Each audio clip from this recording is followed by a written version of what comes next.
Good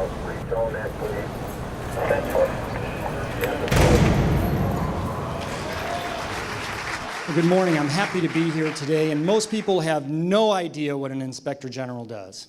And that's okay. And usually I get mistaken for the attorney general, and I explain in California, we don't look anything alike.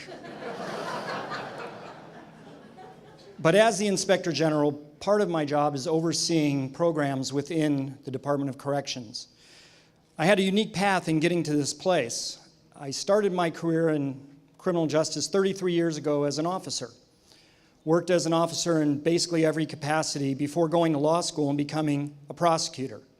And for 17 years as a deputy district attorney in a very conservative county, I was instrumental in a lot of people going to prison.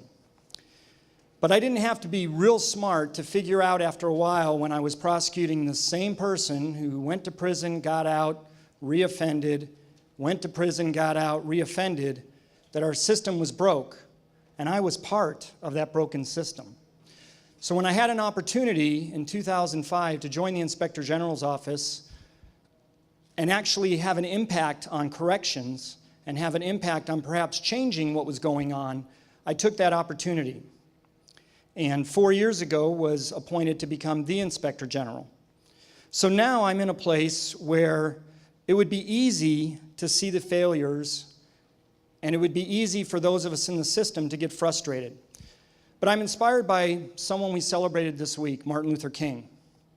And when he was asked about all the frustrations that he suffered, all the suffering itself, he said, you can either choose to turn that into bitterness, or you can take that suffering and turn it into a creative force for positive change.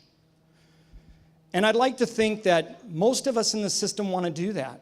And we've heard story after story today about people doing that. And so that's what I want to talk to you about today, transformation. A lot of times we hear words and we think we know what they mean, but sometimes it takes examples for us to realize their true meaning. Transformation in the criminal justice system can't just take place with the offenders. We're hearing great stories today about people transforming themselves. But it's also got to be those of us in the system and society at large. And I'm encouraged that it's happening. Many of you in this room are a part of it happening, and that's encouraging. But we need to continue it because transformation doesn't happen overnight. It's a process. The definition is actually to undergo a change or conversion in the use, function, purpose, or nature of being. And we need to change the way we use our prisons, the way we have our prisons function so that people come out better when they leave and not worse. Now, I would be the first one to tell you that it'd be naive to think that that will work for everyone. But there are certainly a lot of people out there that it can work for. And it is a public safety issue. We've heard from other speakers. So what I ask people to do when we talk about the criminal justice system is realize that we've been doing the same thing over and over again, the same way, and expecting different results. That is insanity. And I am tired of being part of an insane process. I want to see it change. In order for that to happen, however, we need to realize what the 4 goals currently are and the emphasis that's placed on them by our system. I teach criminal justice, or had for 10 years in the college level.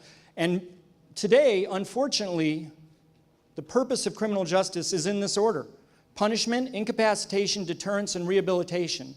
And unfortunately, we as a society emphasize it that way.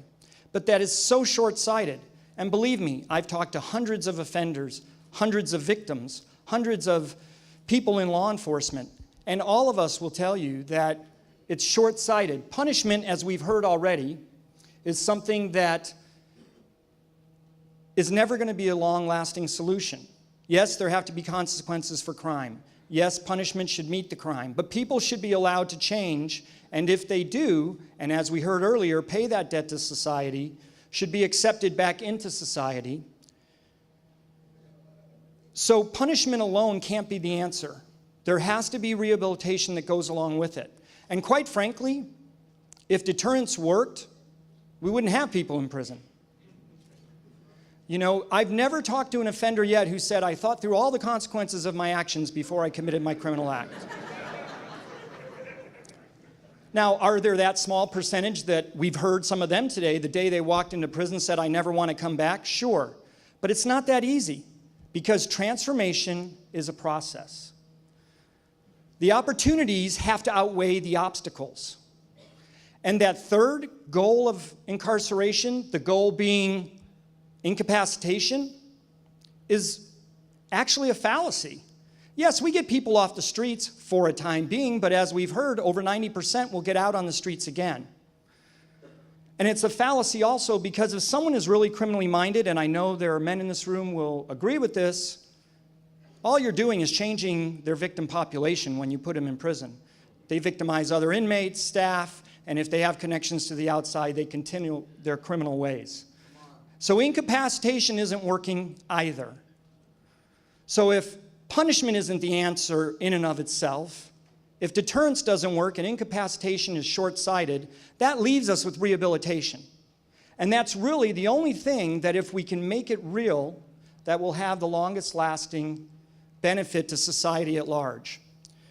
So what does that take? Well, I've already told you that the opportunities have to outweigh the obstacles, and it's a process. And we've heard a lot of good stories today, and I want to tell you another one about a young man named Miguel. And Miguel would be the first one to tell you that he was a hustler, as we heard described earlier. He went through his youth selling drugs, being involved in gangs, and ultimately ending up in prison. And even when he got to prison, he was a hustler, but not in the good way of an entrepreneur. He continued to try to figure out ways to smuggle things in and con the staff and so on. And he actually got himself put in fire camp, not because he wanted to learn how to be a fireman, but because he thought that would be a better way to smuggle in tobacco and sell it. And when he got to fire camp, though, something happened. He went through the training. He went through the building of the esprit de corps with his fellow crew members, because they're carrying heavy machinery and you're 3 inches from a saw blade and you have to trust that guy next to you. And they were sent to a fire in Southern California in the Poway area, and they were told, you have to build this fire break because this small subdivision is at risk. The blaze is coming towards it. We've evacuated the houses. And they spent 20 hours on a fire line creating a break. And that night, the fire approached, and they watched as the break held it back, and it receded. They spent the rest of the day mopping up the hot spots. And then the next morning, as they were walking out down this 2-lane road where law enforcement was escorting the evacuees back to their houses, something happened. Cars stopped, families got out, and they started applauding. And Miguel found himself crying. And at first he couldn't understand it. But you see, that was his moment where he turned the lights on. That was the time when something in him said, I can be more than what I am now. And we've heard those stories all day long. Because transformation is a process. It starts, however, with the person taking personal responsibility and deciding to change. Once they've done that, what happens when you turn on your light switch at home and you don't have a light bulb? Nothing. It's dark. So there has to be a conduit for that force. There has to be somewhere for that positive energy to go. Well, what he did is he went back to fire camp, and all those other inmates that he called suckers for wasting their free time on things like education and programs, he got involved with. That was his light bulb. That was his conduit for his positive energy.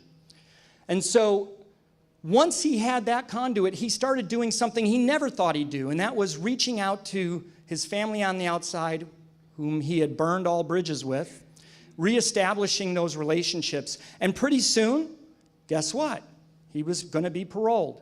And he told me he got scared because will society accept me? Will they believe that I've transformed? What am I going to do when I get out? Because transformation is a process. It doesn't happen overnight. You've got to have that inspiration to change, to turn that power on. You've got to have a conduit for that positive power. And I want to say, we're getting there. We're nowhere close to where we could be. For every person that's in a program, there are 50 on a waiting list, but we're getting there, and we're moving in that direction, and that's positive. We need to have more light bulbs out there, more conduits for that positive change to happen. And then he got paroled. And what he said happened was, it was a particular individual, and we've heard this story today too, that believed in him, that when he started to falter, because there will be times when people falter. What happens when a storm rages to your lights? They flicker. Sometimes they go out. And then who's there? PG&E, hopefully, or whoever your utility company is, to turn them back on for you, right? Well, we as a society and the families that are out there and the people out there have to be able to be willing to see folks maybe stumble, but still succeed. Because otherwise, we have a system, which we've had for years, where we think our job is trying to figure out how to lock people back up instead of how to keep them out successfully. And that has to change, because the opportunities have to outweigh the obstacles. And so those of us in the system that believe this are trying to make that happen.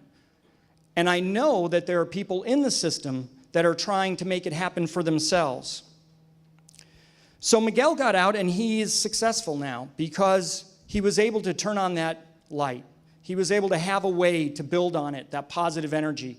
And he has a way to continue to have the utilities working and have the utility bill paid so that it continues to happen. Because what happens again if you turn on your lights and you have light bulbs, but the utilities aren't there?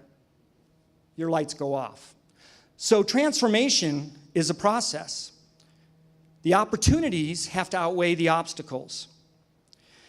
And I want to leave you with something that I'm hoping will resonate with all of us, and it's an example of transformation.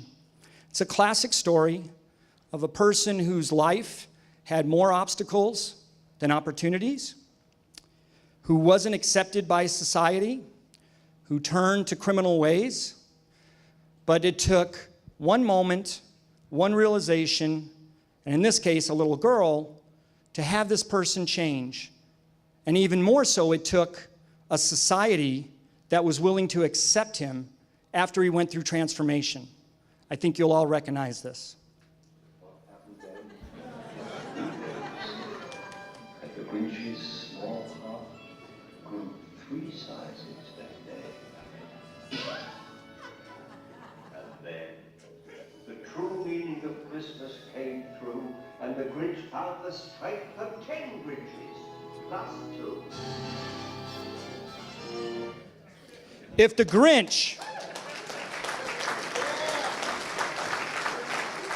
Grinch can experience transformation, there's hope for all of us. Thank you.